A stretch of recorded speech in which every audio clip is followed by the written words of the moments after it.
नमस्कार साथियों, आप सभी का स्वागत है किराड़ू क्लासेस के इस बेहतरीन यूट्यूब चैनल के ऊपर। और मैं विष्णु कुमार आप सभी का हृदय की गहराई से स्वागत करता हूं। सभी को गुड इवनिंग, जय श्री कृष्णा, राधे राधे, राम राम, जय श्री श्याम। तो बिना समय व्यर्थ गवाए हुए आज के इस सेशन की शुरुआत करते हैं। और आज के इस सेशन में हम बात करेंगे राजस्थान इतिहास से संबंधित कुछ इंपॉर्टेंट क्वेश्चनों के बारे में, जो हमारे एग्जाम के अंदर रामबाण साबित हो सके।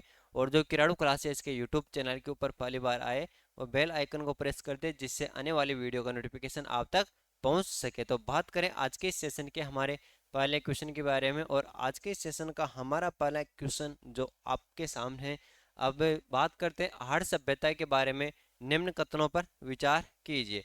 अब इस प्रकार के क्वेश्चन पूछने का ट्रेंड आ गया साथियों। इस प्रकार के क्वेश्चन अधिक एग्जाम के अंदर पूछे जाते हैं। यानी आहड़ सभ्यता दे दिया और आहड़ सभ्यता के बारे में आपको कितनी जानकारी है उससे संबंधित क्वेश्चन पूछेगा साहब।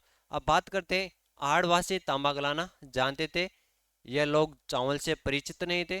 धातु का काम आहड़वासियों की अर्थव्यवस्था का एक साधन था। यहाँ से काले रंग के मर्दभांड मिले, जिन पर सामान्यतः सफेद रंग से ज्यामितीय आकृतियां उकेरी गई है। अब इनके अंदर हमको क्या करना है? सही विकल्प का चयन करना है। कौन से विकल्प का चयन करना है? यहाँ से हमको सही विकल्प का चयन करना है। यानी जो ये चार विकल्प दे रखे ना यहाँ पे, उनमें से सही विकल्प कौन कौन सा है इसके बारे में देखना है। ए सी व डी सही है, ए व बी सही है, ए बी व सी सही है, सी व डी सही है। अब वापस हम इन कथनों के ऊपर आते हैं, इन विकल्पों के ऊपर आते हैं कि क्या क्या कहना चाह रहा है। देखो, आहड़वासी तांबा गलाना जानते थे, यानी ये कथन हमारा सही हो जाएगा कि जो आहड़वासी है ना भाई, ये तांबा गलाना जानते थे। यानी अपना क्या हो जाएगा? ये अपना सही हो जाएगा। अब बी कथन के बारे में देखें, ये लोग चावल से परिचित नहीं थे। यह गलत है। कौन सा? बी गलत है। अब ये गलत क्यों है? कि जो आहड़ सभ्यता के लोग हैं ना, वह चावल से परिचित थे, क्योंकि वहां पे हमको चावल की साग से देखने को मिले। फिर ऑप्शन सी के बारे में देखें, धातु का काम आहड़वासियों की अर्थव्यवस्था का एक साधन था। बिल्कुल ये भी सही है कि आहड़वासियों की अर्थव्यवस्था का साधन कौन सा था? धातु का काम करना। कथन बी के बारे में चर्चा करें, यहाँ से काले लाल रंग के मर्दभांड मिले। बिल्कुल, आहड़ सभ्यता से काले लाल रंग के मर्दभांड मिले, जिन पर सामान्यतः सफेद रंग की ज्यामितीय आकृतियां उकेरी गई है। यानी ये कथन भी हमारा क्या हो जाएगा? ये भी हमारा सही हो जाएगा। अब सही पूछा है हमको, क्या पूछा है यहाँ पे? कि सही विकल्प का चयन कीजिए। तो देखें, ए सही है, सी सही है और डी सही है। ए सी डी कहाँ पे? हाँ बिल्कुल, ऑप्शन ए के अंदर ही है। यानी अपना राइट आंसर कौन सा हो जाएगा? अपना राइट आंसर हो जाएगा ऑप्शन ए, कि ए भी सही है, सी भी सही है और डी भी सही है। अब यहाँ पे दिया है ना, ये लोग चावल से परिचित नहीं थे। अब ये क्या थे? चावल से परिचित है। क्या थे भाई साहब? चावल से परिचित है। यानी आहड़ सभ्यता के लोग हैं ना भाई साहब, ये कहते चावल से परिचित थे साहब। चलो आप इसका स्क्रीनशॉट ले लीजिएगा। अब इसके बारे में कंप्लीट एनालिसिस भी करेंगे साहब। चलो आगे बढ़ते हैं। अब देखते हैं इसका पूरा एनालिसिस। जो आहड़ सभ्यता है, ये कौन सी नदी के किनारे स्थित है? तो आहड़ सभ्यता बेडच नदी के किनारे पे स्थित है। कौन सी नदी के किनारे स्थित है? बेडच नदी के किनारे आहड़ सभ्यता स्थित है। आहड़ सभ्यता के लोग चावल से परिचित है। अब क्वेश्चन के अंदर क्या दिया था? कि आहड़ सभ्यता के लोग चावल से परिचित नहीं थे, वह गलत हो गया था। लेकिन आहड़ सभ्यता के लोग चावल से परिचित थे। पशुपालन इनका प्रमुख व्यवसाय था। आहड़ सभ्यता के लोग हैं, इनका व्यवसाय क्या था? पशुपालन था साहब। आहड़ में माप तौल के बाट मिले। अब यहाँ से ध्यान रखना है कि आहड़ सभ्यता से माप तौल के बाट मिले, जिनसे इनके व्यापार वाणिज्य का पता चलता है। संयुक्त परिवार के साक्ष्य भी हमें कहाँ से मिलते हैं? आहड़ सभ्यता से। यानी आहड़ सभ्यता है, आहड़ सभ्यता के लोग संयुक्त परिवार के अंदर निवास करते थे साहब, है ना। और यूनानी मुद्रा प्राप्त हुई। आहड़ सभ्यता से कौन सी यूनानी मुद्रा प्राप्त हुई साहब? कौन सी मुद्रा प्राप्त होती है? यूनानी मुद्रा प्राप्त होती है, जिस पर किसका? अपोलो का चित्र है। आहड़ सभ्यता पर जो मुद्रा प्राप्त हुई है, उन पर किसका चित्र है साहब? अपोलो का चित्र है। और आहड़ सभ्यता का प्राचीन नाम, ये भी इंपॉर्टेंट है, चांद सितारे लगा लो भाई साहब यहाँ से, है ना। कि आहड़ सभ्यता के प्राचीन नाम कौन कौन से? आगाटपुर। और स्थानीय नाम है इसका धूलकोट। स्थानीय नाम क्या है? स्थानीय नाम धूलकोट है साहब। अब आप इसका स्क्रीनशॉट ले लीजिएगा कि आहड़ सभ्यता से संबंधित यानी पूरी आहड़ सभ्यता यहाँ पर आपकी क्लियर हो जाती है साहब। चलो आगे बढ़ते हैं अगले क्वेश्चन की तरफ, और अगला क्वेश्चन है निम्नलिखित में से कौन से कथन हड़प्पा मौर्यों के संदर्भ में सही है। क्या पूछा है, देखो एग्जाम के अंदर एक पूछा जाता है सही नहीं है, क्या पूछता है, सही नहीं है, कौन सा कथन सत्य है, कौन सा कथन असत्य है। इन प्रकार के क्वेश्चनों के बारे में आपको विशेष ध्यान रखना होता है। अब वो ध्यान क्यों रखना होता है आपको ना, वो इस प्रकार के क्वेश्चन इसलिए देता है कि आपका ध्यान भटक जाए।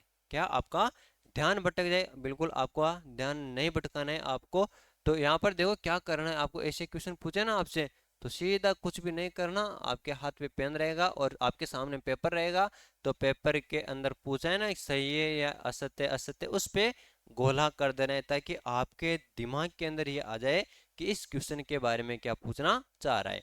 अब देखिए, अधिकांश मोहरे आकृति में वर्गाकार है, यानी हड़प्पा की मोहरों के संदर्भ में पूछा है कि कौन सा कथन सही है। अधिकांश मोहरें शैलकड़ी से बनी हुई है, कुछ मोहरों पर केवल लेख है परंतु आकृतियां नहीं है। अब निम्नलिखित में से कौन सा सही है, यहाँ पे विकल्प दे दिया, अब इन विकल्पों के अंदर से आपको बताना है कि कौन सा सही है। अब देखो यहाँ से मुद्रा प्राप्त होती है, कहाँ से, हड़प्पा सभ्यता से। हड़प्पा सभ्यता की अधिकांश मुद्राओं की आकृति देखें ना अपन, तो किस प्रकार की दिखाई देगी, वर्गाकार दिखाई देगी। कौन से कार की, वर्गाकार की मुद्रा दिखाई देगी। और किन से निर्मित है, शैलकड़ी से निर्मित है। किन से निर्मित है, देखो अधिकांश मोहरें शैलकड़ी से बनी हुई है। किससे बनी हुई है, शैलकड़ी से बनी हुई है। कुछ मोहरों पर केवल लेख है, क्या है, कुछ मोहरों पर लेख लिखा हुआ है और परंतु आकृतियां नहीं, यानी कुछ मोहरें तो ऐसी हैं जिनके ऊपर लेख लिखा गया है लेकिन उनकी कोई आकृति नहीं है साहब, यानी ये भी सही हो जाएगा, ये भी सही हो जाएगा और तीसरा कथन भी सही हो जाएगा।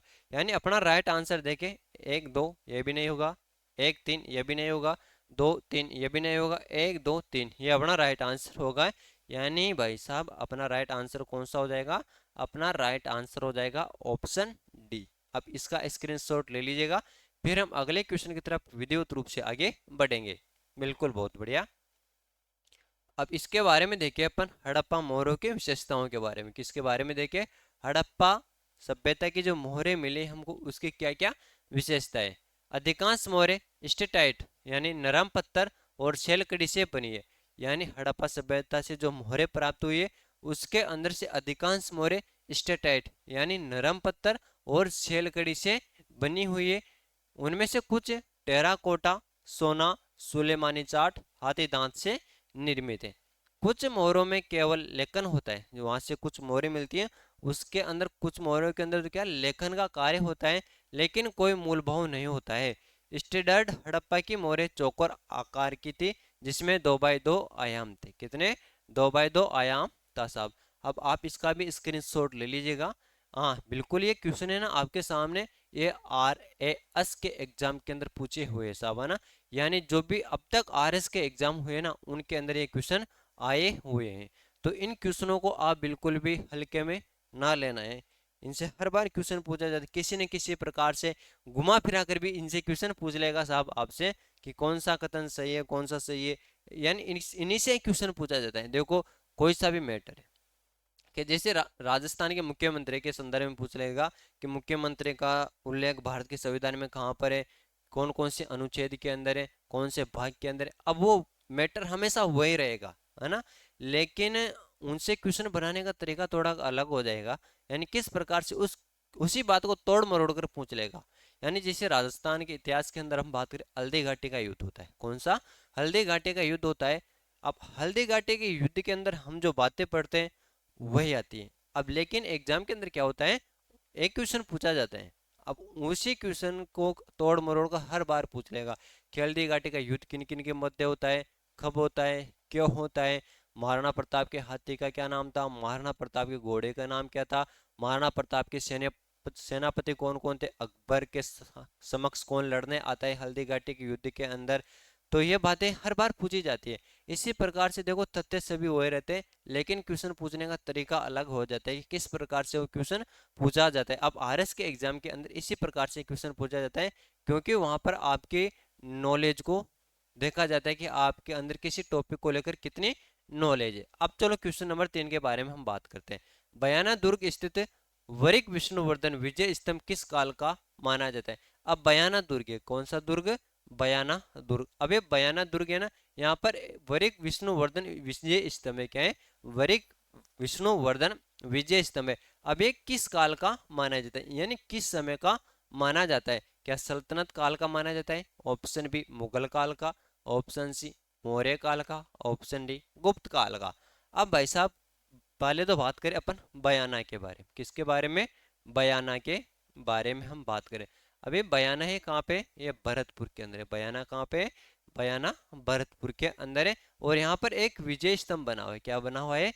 विजय स्तंभ बना हुआ है। अब ये विजय स्तंभ है ना, ये किस समय का है? इंपॉर्टेंट है यहाँ से, है ना, कि विजय स्तंभ किस समय का है। तो ये विजय स्तंभ है गुप्त काल का। कौन से काल का है? गुप्त काल का है साहब। कौन से काल का है? बयाने के अंदर जो विजय स्तंभ बना हुआ है वो कौन से काल का है, किस समय का है? वह है गुप्त काल का। चलो आप इसका स्क्रीन, हाँ बिल्कुल ऑप्शन डी हमारा राइट आंसर हो जाएगा। यहाँ पे कौन सा हो जाएगा? ऑप्शन डी हमारा राइट आंसर हो जाएगा कि बयाना दुर्ग स्थित वरिक विष्णुवर्धन विजय स्तंभ गुप्त काल का है साहब। बिल्कुल आगे बढ़ते हैं और अब इसके बारे में जानकारी प्राप्त करना चाहती हो तो यह विजय स्तंभ गुप्त काल का है। कौन से काल का है? गुप्त काल का है। विष्णुवर्धन को गुप्त सम्राट समुद्रगुप्त का सामंत माना जाता है। जो विष्णुवर्धन है ना, कौन?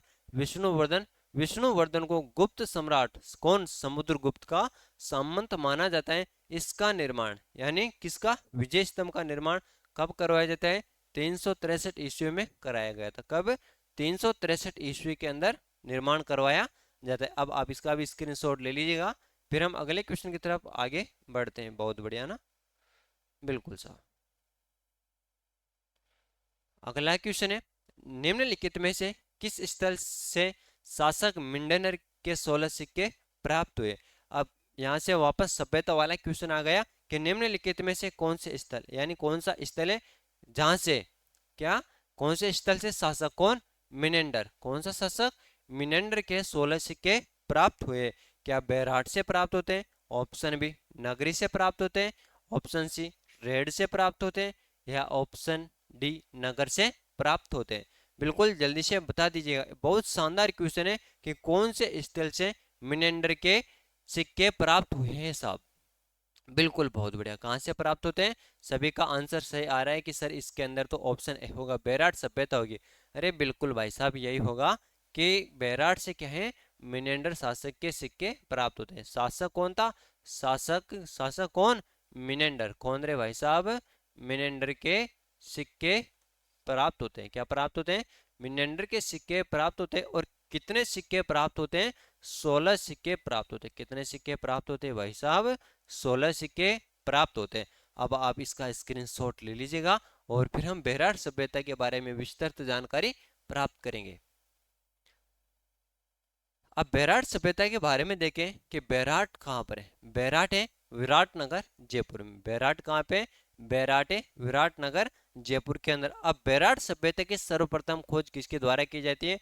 तो भाई साहब आपको बताना है कि बैराट सभ्यता की सर्वप्रथम खोज कैप्टन बर्ट द्वारा की जाती है। किनके द्वारा? कैप्टन बर्ट द्वारा की जाती है।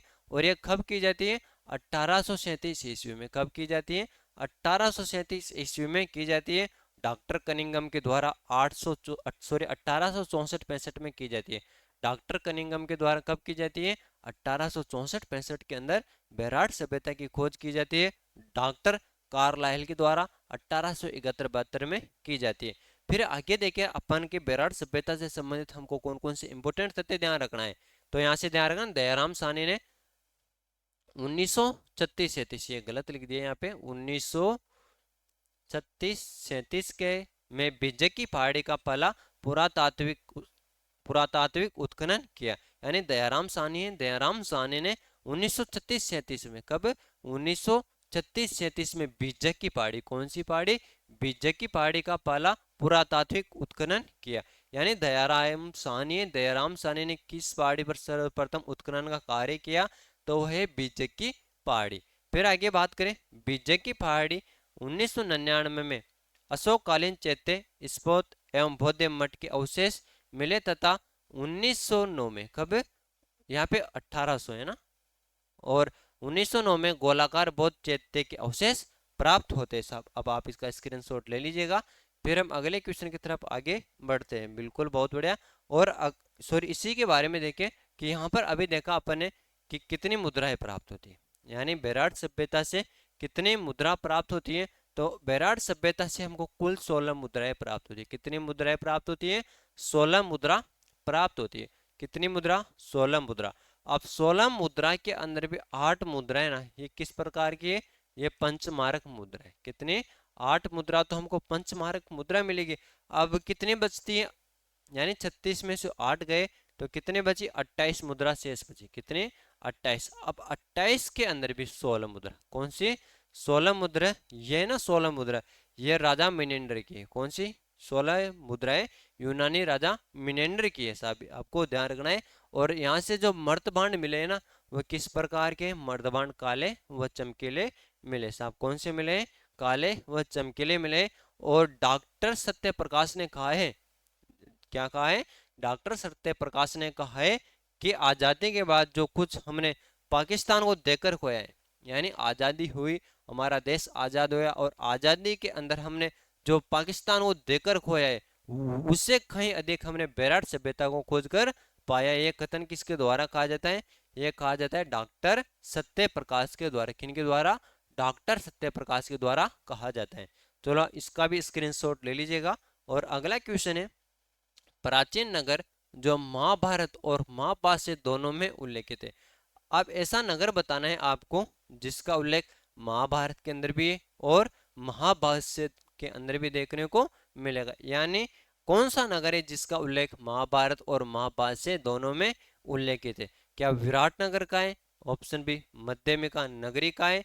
ऑप्शन सी रेड का है। या ऑप्शन डी करकोट का है। तो जल्दी से कमेंट करके इसका राइट आंसर बता दीजिएगा। इसका राइट आंसर कौन सा होगा? बिल्कुल, बहुत बढ़िया। कौन सा हो जाएगा? मध्यमिका नगरी। कौन सा हो जाएगा इसका राइट आंसर? मध्यमिका नगरी। अबे मध्यमिका नगरी ना, इसका उल्लेख हमको महाभारत में भी देखने को मिलेगा। कहाँ पे? महाभारत। महाभारत होती है, महाभारत में भी देखने को मिलेगा और महाभाष्य के अंदर भी देखने को मिलेगा। किसका उल्लेख? मध्यमिका नगरी का उल्लेख। ये विराट नगर के बारे में देखा, विराट नगर यानी बेराट सभ्यता, ये कहाँ पर है? ये जयपुर के अंदर है। रेड सभ्यता, ये अपने नवाबों की नगरी, अपना जिला है ना, कौन सा? टोंक, है ना, वहां पे। और मध्यमिका नगरी कहाँ पे? ये चित्तौड़गढ़ के अंदर है। अब बात करें किसके बारे में? मध्यमिका नगरी के बारे में। चित्तौड़गढ़ के किले से 7-8 मील, क्या जो चित्तौड़गढ़ का किला है, चित्तौड़गढ़ के किले से 7-8 मील हम उत्तर दिशा के अंदर चलेंगे तो वहां पर आपको मिलेगी नगरी। क्या? उत्तर में नगरी नाम का एक प्राचीन स्थान है। कौन से नाम का? नगरी नाम का एक प्राचीन स्थान है जिसका प्राचीन नाम क्या है? मध्यमिका है। क्या है जिसका प्राचीन नाम? जिसका प्राचीन नाम है भाई साहब मध्यमिका।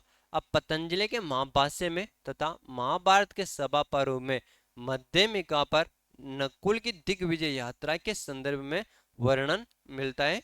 फिर देखिए, मध्यमिका शिव जनपद की राजधानी थी। ये इंपॉर्टेंट हो जाता है। यहाँ से, यहाँ पे चांद सितारे लगाते हो ना, वो सब लगा लेना। यहाँ से भी आपसे क्वेश्चन पूछा जा सकता है कि मध्यमिका शिवी जनपद की राजधानी थी। कैसे पूछा जाएगा? शिवी जनपद की राजधानी कौन सी थी? तो क्या बताओगे भाई? मध्यमिका। क्या बताओगे? मध्यमिका आपको बताना है। बिल्कुल, आगे बढ़े अगले क्वेश्चन की तरफ। और अगला क्वेश्चन है आपके सामने, अभिलेख जो प्राचीन राजस्थान में भगवत पुराण के प्रभाव की पुष्टि करता है साहब, बताइएगा। अभिलेख जो प्राचीन राजस्थान में भागवत संप्रदाय, क्या भागवत संप्रदाय के प्रभाव की पुष्टि करता है? क्या गठियाला अभिलेख, ऑप्शन बी हिलियोडोरस का बेसनगर अभिलेख, या बचकुला अभिलेख, या गोसुंडी अभिलेख? बिल्कुल, जल्दी से बताइएगा इसका राइट आंसर कौन सा हो जाएगा। बहुत बढ़िया, है ना।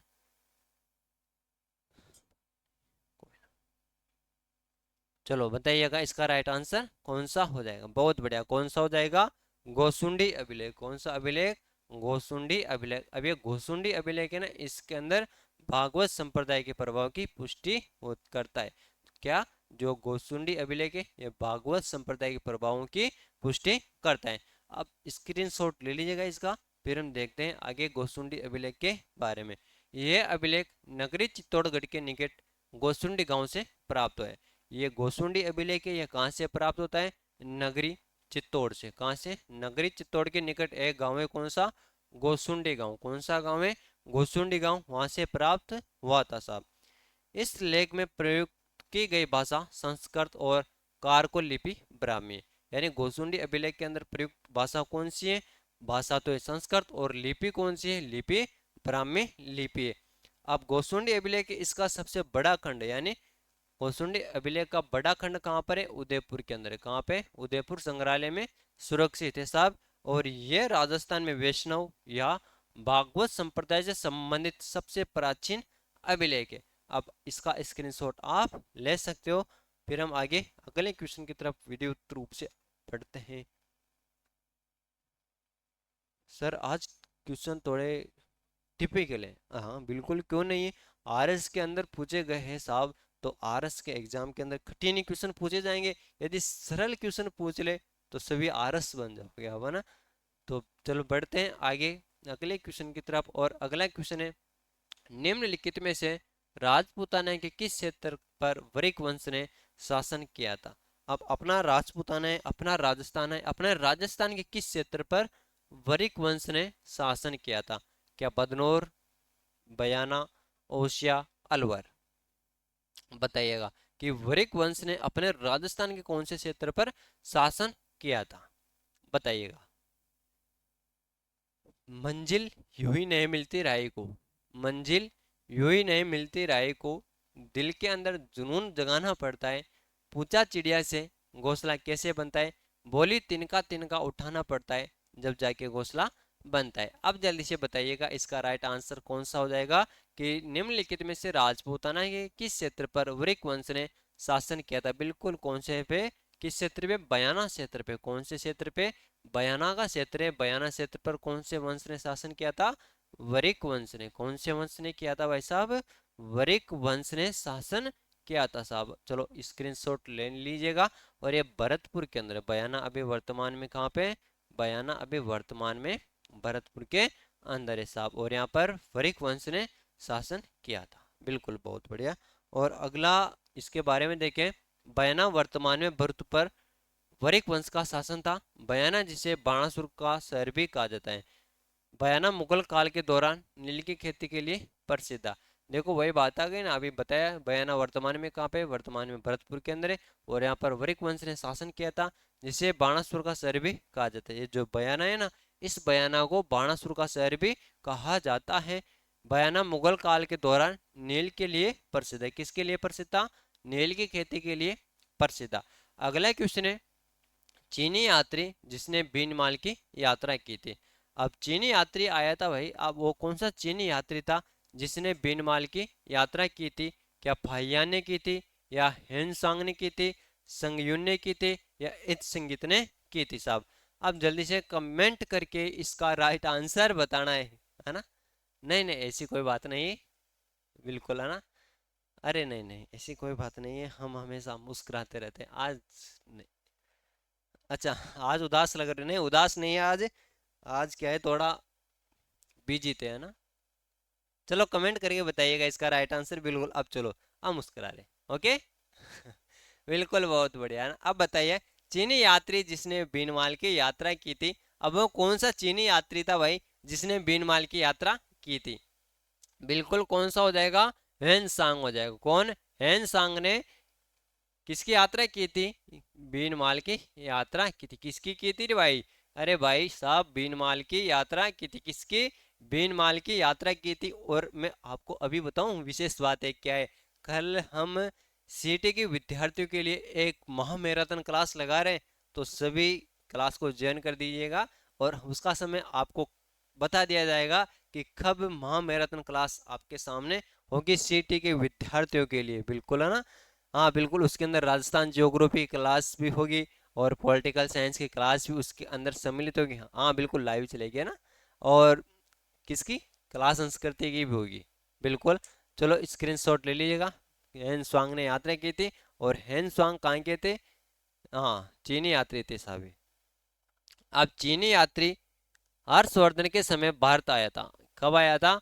हर्षवर्धन के समय भारत आया था। अब चीनी यात्री कौन सा था? ह्वेन सांग किसके शासन काल के अंदर भारत आया? हर्षवर्धन के शासन काल के अंदर भारत आता है। और अब ये भारत के अंदर आ गया तो कहीं पे घूमा साहब, यानी घूमा फिरा, मौज मस्ती की अपने भारत के अंदर। तो इसकी यात्रा का वृतांत हमको कहाँ पे देखने को मिलेगा? इसकी यात्रा का वृतांत हमको सी यूके में देखने को मिलेगा। किसकी में? सी यूके में इसकी बीनमाल दौरे का भी वर्णन मिलता है। यानी जो चीनी यात्री था कौन? ह्यूएन सांग। इसकी पुस्तक थी कौन सी? सी यूके। इसके अंदर हमको पता चलता है कि बीनमाल दौरे का भी वर्णन, यानी बीनमाल भी आए थे साहब।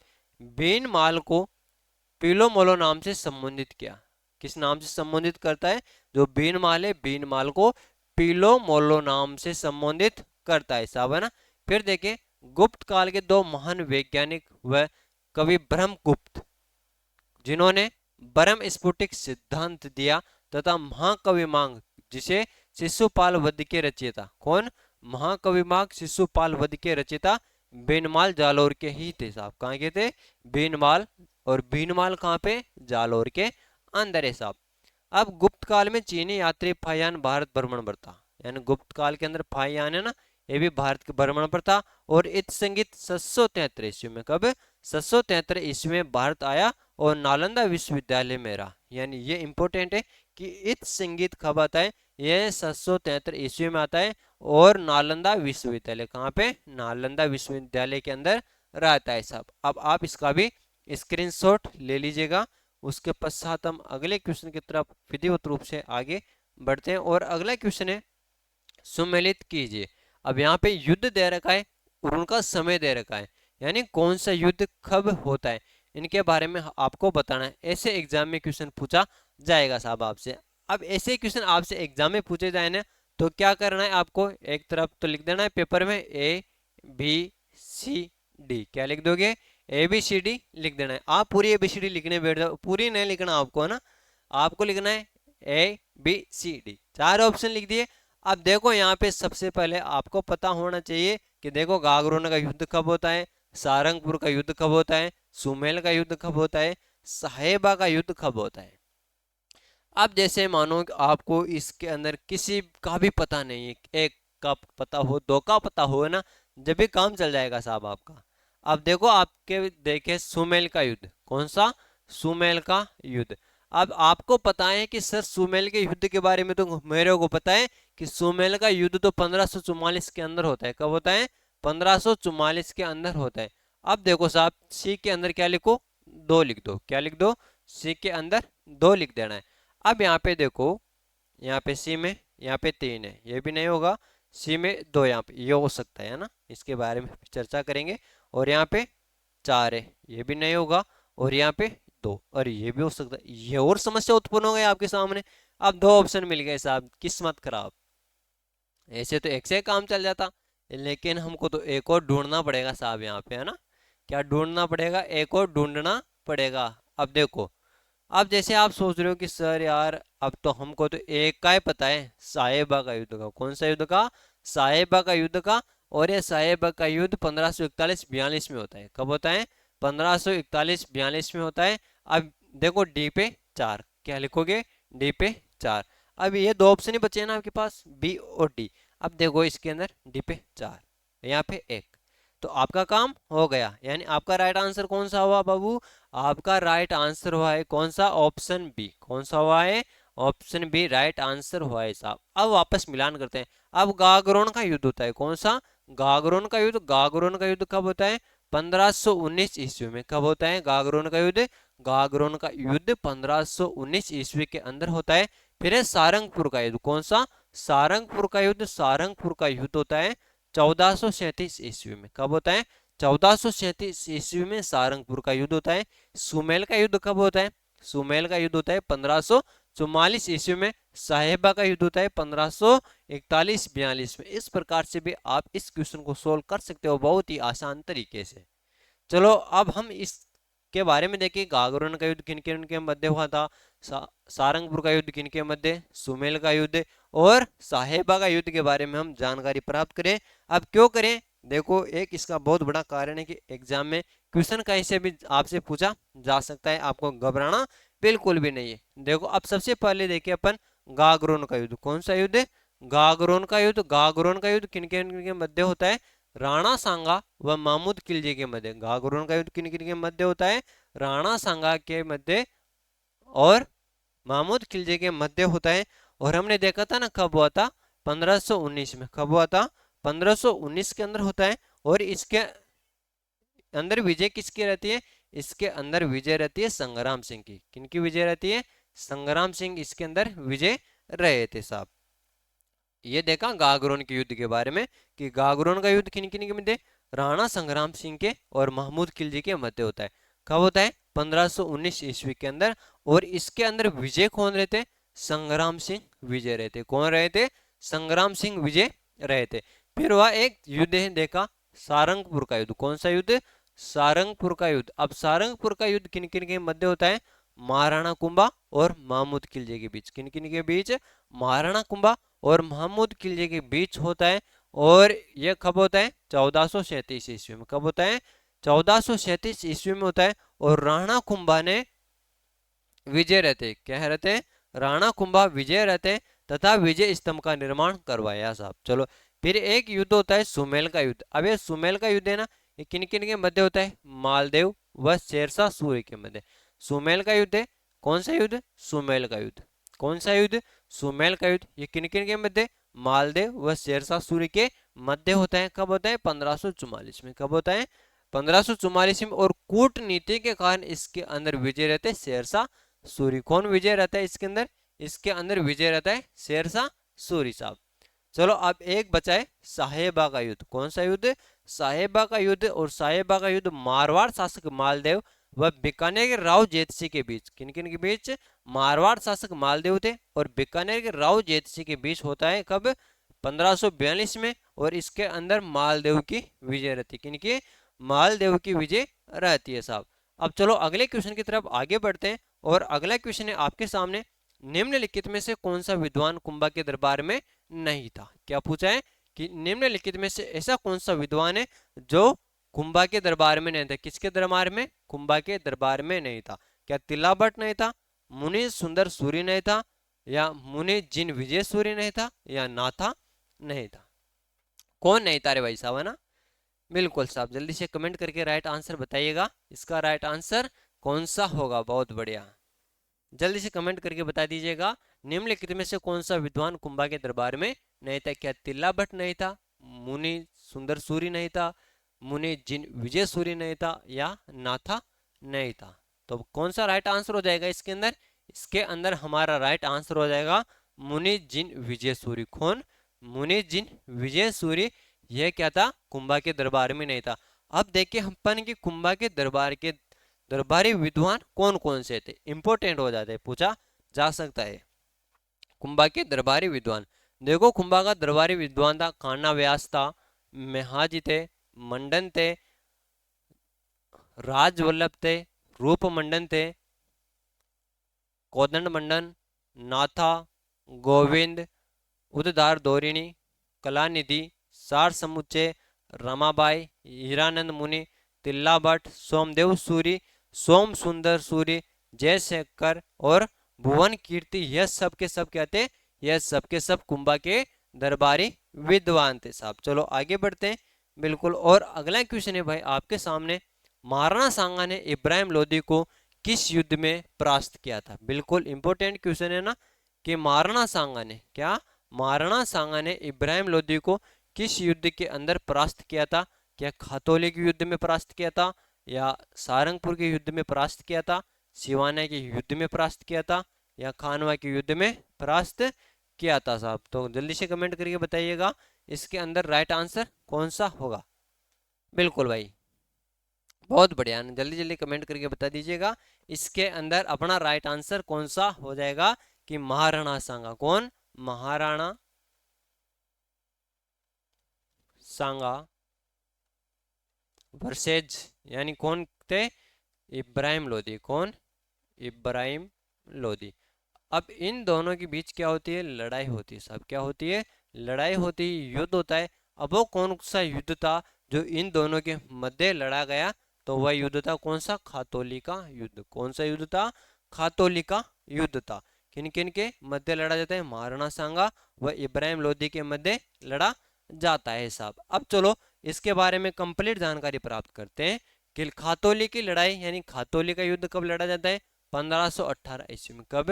1518 ईस्वी में खातौली की लड़ाई लड़ी जाती है। इब्राहिम लोधी और मेवाड़ के महाराणा सांगा के बीच लड़ा जाता है। किन किन के मध्य? अभी देखा ना अपन ने कि इब्राहिम लोधी और मेवाड़ के महाराणा सांगा के बीच खातौली का युद्ध लड़ा जाता है, जिसके अंदर सांगा ने युद्ध जीत लिया। यानी इसके अंदर विजय किसके रही? खातौली के युद्ध में खातौली के युद्ध के अंदर विजय रहती किसके द्वारा? किसकी? सॉरी, सांगा की विजय रहती। किसकी विजय रहती? सांगा की विजय रहती है साहब, बिल्कुल है ना। फिर हुआ एक सारंगपुर का युद्ध। कौन सा? सारंगपुर का युद्ध। सारंगपुर का युद्ध होता है 1437 के अंदर। कब?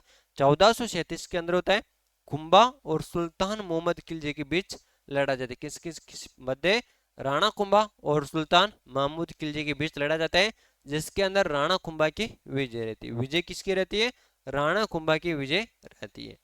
एक लड़ाई होती है साहब, कौन सी? सिवाना की लड़ाई, यानी सिवाना का युद्ध होता है। यह कब होता है? 1308 ईस्वी में। कौन कब होता है? 1308 ईस्वी के अंदर होता है ना। अब 1308 ईस्वी के अंदर हुआ। किन किन के मध्य? अलाउद्दीन तथा सातल देव के बीच। किन किन के मध्य? अलाउद्दीन तथा सातल देव के बीच लड़ा जाता है, जिसके अंदर सातल देव हार गए थे। कौन हार गए थे? सातल देव हार गए थे और अलाउद्दीन विजय रहे थे। एक युद्ध लड़ाया जाता है, खानवा का युद्ध। खानवा का युद्ध 1527 में लड़ा जाता है भाई साहब। कब? 1527 में लड़ा जाता है। कौन सा युद्ध? खानवा का युद्ध। अब बाबर और राणा सांगा के बीच, किन किन के मध्य? बाबर और राणा सांगा के बीच युद्ध लड़ा जाता है और राणा सांगा हार गए थे। कौन हार गए थे? राणा सांगा हार गए थे। और विजय कौन रहते? विजय बाबर की हुई थी साहब। किन की विजय हुई थी? बाबर की विजय हुई थी। अगला क्वेश्चन है, बाबर ने सॉरी खानवा में बाबर के विरुद्ध सांगा की सहायता के लिए किसके नेतृत्व में मारवाड़ी सेना भेजी गई थी? अब खानवा का युद्ध होता है। कौन सा युद्ध होता है? खानवा का युद्ध। अब खानवा के युद्ध के अंदर बाबर के विरुद्ध यानी बाबर के सामने किसकी सहायता के लिए सेना भेजी गई थी? अब जल्दी से बता दीजिएगा। हाँ, खानवा में बाबर के विरुद्ध सांगा की सहायता के लिए, किसकी सहायता के लिए? सांगा की सहायता के लिए किसके नेतृत्व में मारवाड़ की सेना भेजी गई थी? क्या राणा सांगा के नेतृत्व में भेजी गई थी? मालदेव के नेतृत्व में भेजी जाती है। ऑप्शन सी विरम देव के नेतृत्व में भेजी जाती है। ऑप्शन डी सुजा के नेतृत्व में भेजी जाती है। ये सांगा है ना, कौन सांगा? इसके पास मार अपना राजपूताना इनसे 19 रियासतें थी। कितनी? अपने राजस्थान में 19 रियासत थी। उसके अंदर से बहुत सारी रियासतें ना सांगा की सहायता के लिए गई थी। किसकी सहायता के लिए? सांगा की सहायता के लिए जाती है, बाबर के सामने लड़ाई लड़ने जाती है। अब जिसके अंदर से एक मारवाड़ की सेना भी जाती है। कौन सी? मारवाड़ी सेना। अब ये मारवाड़ी सेना किसके नेतृत्व में भेजी जाती है? तो ये भेजी जाती है मालदेव के नेतृत्व में। किसके नेतृत्व में? मालदेव के नेतृत्व में भेजी जाती है। अब आगे इसकी विस्तृत जानकारी प्राप्त करते हैं। खानवा का युद्ध। खानवा का युद्ध हुआ था 15 मार्च 1527 को। कब होता है? खानवा का युद्ध। खानवा का युद्ध होता है 15 मार्च 1527 को। खानवा का युद्ध होता है राणा सांगा और बाबर के बीच। किन किन के मध्य? राणा सांगा और बाबर के बीच लड़ा जाता है। बिल्कुल, राणा सांगा ने पाती पर्वन को पुनर्जीवित किया। जो राणा सांगा है, राणा सांगा ने पाती पर्वन को पुनर्जीवित किया। मारवाड़ से मालदेव, बीकानेर से कल्याणमल, यानी मारवाड़ से कौन जाते हैं? मारवाड़ से मालदेव जाते हैं, बीकानेर से कल्याणमल जाते हैं, मेड़ता से विरमदेव जाते हैं, चंदेरी से मेदिनी राय जाते हैं, ईडर से राजा भारमल जाते हैं, देवलिया से रावत भाग सिंह जाते हैं, आमेर से पृथ्वीराज जाते हैं, सलूम्बर से रावत रतन सिंह ने सांगा की ओर से भाग लिया साहब, है ना। फिर भी क्या हुआ? फिर भी राणा सांगा हार गए और बाबर की इस युद्ध में विजय रही, है ना। अब खानवा के युद्ध में बाबर की विजय हुई। किसकी विजय हुई थी है भाई साहब? खानवा की युद्ध में बाबर की विजय होती है। चलो आगे बढ़ते हैं अगले क्वेश्चन की तरफ। और अगला क्वेश्चन है, वह कौन सा अभिलेख है जो महाराणा कुंभा के लेखन पर प्रकाश डालता है? इंपॉर्टेंट है कि वह कौन सा अभिलेख है जो महाराणा कुंभा के लेखन पर प्रकाश डालते हैं। क्या कुंभलगढ़ अभिलेख, कीर्ति स्तंभ प्रशस्ति, जगन्नाथ राय प्रशस्ति या राज प्रशस्ति? बिल्कुल साहब, है ना। तो इसके अंदर अपना राइट आंसर हो जाएगा कीर्ति स्तंभ प्रशस्ति। कौन सी प्रशस्ति? कीर्ति स्तंभ प्रशस्ति। और एक कीर्ति स्तंभ प्रशस्ति है ना, ये उत्कीर्ण कब करवाई जाती है? 1460 ईस्वी में। कब? 1460 ईस्वी में उत्कीर्ण करवाई जाती है साहब। अब इसके बारे में हम विस्तृत जानकारी देख लेते हैं। कीर्ति स्तंभ प्रशस्ति 1460 ईस्वी में चित्तौड़गढ़ किले में संस्कृत भाषा में उत्कीर्ण करवाई जाती है। जो कीर्ति स्तंभ प्रशस्ति है यह 1460 ईस्वी में, कब? 1460 ईस्वी में चित्तौड़गढ़ के किले में संस्कृत भाषा में उत्कीर्ण करवाई जाती है। कौन सी भाषा में? संस्कृत भाषा में। गोयल वंश के बप्पा रावल से लेकर कुंभा तक की वंशावली इसके अंदर आपको देखने को मिलेगी। कुंभा के विरुद्धों का वर्णन, दान गुरु, शैल गुरु आदि इसके अंदर आपको देखने को मिलेगा। कुंभा द्वारा रचित ग्रंथों का वर्णन जैसे चंडी शतक, संगीत रत्नाकर, संगीत मीमांसा, गीत गोविंद का टीका, संगीत राज आदि इसके अंदर उल्लेखित है। चलो आगे बढ़े और आगे कुंभलगढ़ प्रशस्ति। कौन सी प्रशस्ति? कुंभलगढ़ प्रशस्ति। अब यहाँ पे देखो ये कुंभलगढ़ प्रशस्ति ये गलत दे दिया यहाँ पे ना। कुंभलगढ़ प्रशस्ति 1460 कब रे भाई साहब? कुंभलगढ़ प्रशस्ति 1460 के अंदर उत्कीर्ण करवाई गई थी। शिलाओं पर उत्कीर्ण कहाँ पे? अभी वर्तमान में कुंभ स्वामी मंदिर में लगी हुई है। कहाँ पे लगी हुई है? वर्तमान के अंदर कुंभ स्वामी मंदिर के अंदर लगी हुई। और इसकी भाषा की बात करें तो संस्कृत भाषा है। कौन सी भाषा है? संस्कृत भाषा है। फिर एक है जगन्नाथ राय प्रशस्ति। कौन सी प्रशस्ति? जगन्नाथ राय प्रशस्ति। ये उत्कीर्ण करवाई जाती है 1652 में। कब? 1652 में उदयपुर में जगन्नाथ राय मंदिर में उत्कीर्ण करवाई जाती है। कहाँ पे? उदयपुर के अंदर। और उदयपुर में भी कहाँ पे? जगन्नाथ राय मंदिर में उत्कीर्ण करवाई जाती है। बप्पा से जगत सिंह की उपलब्धियों का वर्णन मिलता है। प्रशस्ति के रचयिता कौन थे? कर्षण भट्ट थे। यानी जगन्नाथ राय प्रशस्ति इसके रचयिता कर्षण भट्ट थे साहब। अब आगे बढ़ते हैं और अगली प्रशस्ति है राज प्रशस्ति। कौन सी प्रशस्ति? राज प्रशस्ति है। राज प्रशस्ति राजसमंद झील के किनारे पर है। कौन सी झील के किनारे पर? राजसमंद झील है। राजसमंद झील के किनारे पर राज प्रशस्ति है। और यहाँ पे नौ चौकी पाल पर। कहाँ पे? राजसमंद झील की नौ चौकी पाल पर राज प्रशस्ति है। और 25 काले पाषाणों पर। कितने? 25 काले पाषाणों पर संस्कृत भाषा के अंदर उत्कीर्ण करवाई जाती है। इसके रचयिता का भी आपको ध्यान रखना है कि राज प्रशस्ति के रचयिता कौन थे? राज प्रशस्ति के रचयिता रणछोड़ भट्ट तेलंग। कौन थे? रणछोड़ भट्ट तेलंग थे। और भाई साहब ये राज प्रशस्ति है ना, ये विश्व की सबसे बड़ी प्रशस्ति है। क्या? विश्व की सबसे बड़ी प्रशस्ति। ये भी पूछा जा सकता है आपको कि विश्व की सबसे बड़ी प्रशस्ति कौन सी है, तो आप कौन सी बताओगे? राज प्रशस्ति। और बापा से लेकर जगत सिंह व राज सिंह तक के शासकों की उपलब्धियों का वर्णन हमको राज प्रशस्ति के अंदर देखने को मिलेगा साहब। अब आप इसका भी स्क्रीनशॉट ले लीजिएगा। उसके पश्चात हम अगले क्वेश्चन की तरफ विधिवत रूप से आगे बढ़ते हैं। और अगला क्वेश्चन है किस क्षेत्र में श्रेष्ठता के लिए महाराणा प्रताप पुरस्कार दिया जाता है? यानी महाराणा प्रताप पुरस्कार किस क्षेत्र में दिया जाता है? क्या विज्ञान व तकनीकी क्षेत्र में दिया जाता है, खेल के क्षेत्र में दिया जाता है, या सामाजिक कार्य के क्षेत्र में दिया जाता है, या कला प्रदर्शन के क्षेत्र में दिया जाता है? तो जल्दी से बताइएगा कि किस क्षेत्र के अंदर दिया जाता है। अरे बिल्कुल भाई साहब, कौन से क्षेत्र में? खेल के क्षेत्र में दिया जाता है। कौन से क्षेत्र में? खेल के क्षेत्र में महाराणा प्रताप पुरस्कार दिया जाता है। अब इसकी विशेष जानकारी प्राप्त कर लेते हैं। महाराणा प्रताप पुरस्कार, अब महाराणा प्रताप पुरस्कार है ये राजस्थान का सर्वोच्च खेल पुरस्कार है। क्या है? अपने राजस्थान का सर्वोच्च खेल पुरस्कार के बारे में आपसे पूछे कि राजस्थान का सर्वोच्च खेल पुरस्कार कौन सा है, तो कौन सा बताओगे आप? कि सर महाराणा प्रताप पुरस्कार है साहब। कौन सा है? महाराणा प्रताप पुरस्कार है। फिर देखें इस पुरस्कार की शुरुआत कब होती है?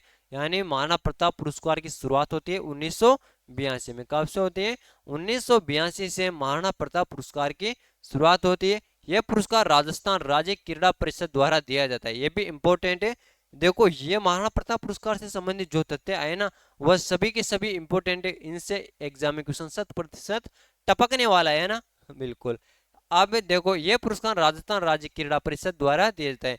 कि महाराणा प्रताप पुरस्कार किसके द्वारा वितरण किया जाता है, तो कौन सा बताओगे आप? कि राजस्थान राज्य क्रीड़ा परिषद के द्वारा महाराणा प्रताप पुरस्कार दिया जाता है। अब इसके अंदर क्या होता है, यानी जो महाराणा प्रताप पुरस्कार दिया जाता है इसके अंदर पुरस्कार के अंदर क्या क्या दिया जाता है? देखो 1 लाख रुपए। कितने लाख? 1 लाख। पीतल की प्रतिमा दी जाती है, यानी पीतल की मूर्ति दी जाती है, और ब्लेजर में टाई दी जाती है। क्या? ब्लेजर में टाई दी जाती है महाराणा प्रताप पुरस्कार के अंदर। और यह पुरस्कार पाने वाले सबसे पहले व्यक्ति, यानी जो महाराणा प्रताप पुरस्कार है, महाराणा प्रताप पुरस्कार पाने वाले सबसे पहले व्यक्ति कौन थे? एक तो थे करनी सिंह। कौन? करनी सिंह। इनको शूटिंग के अंदर दिया जाता है। किसमें? शूटिंग के अंदर। रघुवीर सिंह ये घुड़सवारी के अंदर। गोपाल सिंह ये एथलेटिक्स के अंदर महाराणा प्रताप पुरस्कार के विजेता रहते हैं। चलो आगे बढ़ते हैं, और आज के सेशन का हमारा अंतिम क्वेश्चन है, निम्नलिखित में से कौन सा शासक गुर्जर प्रतिहार राजवंश से संबंधित नहीं है? यहाँ पर कुछ शासक दे रखे, उसके अंदर से आपको बताना है कि निम्नलिखित में से कौन सा शासक गुर्जर प्रतिहार वंश से संबंधित नहीं है। क्या नागभट्ट द्वितीय नहीं है, महेंद्रपाल प्रथम नहीं है, या देवपाल नहीं है, या भरतृभट्ट प्रथम नहीं है? अब गुर्जर प्रतिहार राजवंश, कौन सा राजवंश? गुर्जर प्रतिहार राजवंश। और गुर्जर प्रतिहार राजवंश है ना, इनसे संबंधित कौन नहीं है? तो कौन नहीं है भाई साहब संबंधित? भरतृभट्ट प्रथम नहीं है। कौन नहीं है? भरतृभट्ट प्रथम नहीं है साहब। चलो इसका स्क्रीनशॉट ले लीजिएगा, और इसकी विशेष जानकारी हम प्राप्त कर लेते हैं। भरतृभट्ट प्रथम अग्निकुल के राजकुलों में सर्वाधिक प्रसिद्ध प्रतिहार वंश था। क्या? अग्निकुल के राजकुलों में सर्वाधिक प्रसिद्ध प्रतिहार वंश था, जो गुर्जर क्षेत्र से संबंधित होने के कारण इतिहास में गुर्जर प्रतिहार कहलाए। फिर देखिए किसके बारे में? नागभट्ट द्वितीय। इन्हें कन्नौज को जीतकर अपनी राजधानी बनाए। जो नागभट्ट द्वितीय, नागभट्ट द्वितीय ने कन्नौज को जीता, और कन्नौज को जीतकर अपनी राजधानी बना ली साहब। इसका दरबार भी नागावलो का दरबार कहलाता है। इन्हें परम भट्टारक महाराजा धीराज परमेश्वर भी कहा गया है। क्या कहा गया है? जो नागभट्ट द्वितीय, नागभट्ट द्वितीय को परम भट्टारक महाराजा धीराज परम परमेश्वर की उपाधि दी गई है। फिर आगे बात करते हैं महेंद्रपाल प्रथम के बारे में। महेंद्रपाल प्रथम राजकवि राजशेखर ने गुरुकुल चूड़ामणि निर्भय राज आदि शब्दों से संबोधित किया है। किसको? महेंद्रपाल प्रथम को। राजशेखर की रचनाएं कर्पूर मंजरी, काव्य मीमांसा, विशाल बंजिका आदि। फिर नाम आया देव